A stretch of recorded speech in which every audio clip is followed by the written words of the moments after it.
স্বাভাবিকভাবে আমি মনে করি তারেক রহমানের স্ত্রীর সাথে যদি এই ঘটনা ঘটতো, তারেক রহমান কী করতেন? আমি তো মনে করি এটা তার স্ত্রীর সাথে হয়েছে, এটা তার কন্যার সাথে হয়েছে, জাইমা রহমানের সাথে এই ঘটনা ঘটেছে, জুবাইদা রহমানের সাথে এই ঘটনা ঘটেছে।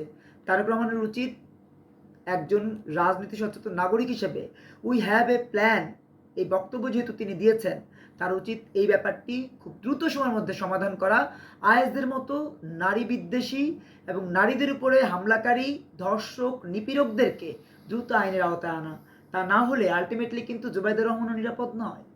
জাইমা রহমানের বিরুদ্ধে কিন্তু ইতিমধ্যে দেখেছেন গ্রাফিক্স ভায়োলেন্স ছড়িয়েছে ছাত্র শিবির, এনসিপি নেতারা। জুবাইদা রহমানকে নিয়েও বিভিন্ন ধরনের প্রোপাগান্ডা কিন্তু ছড়িয়েছে।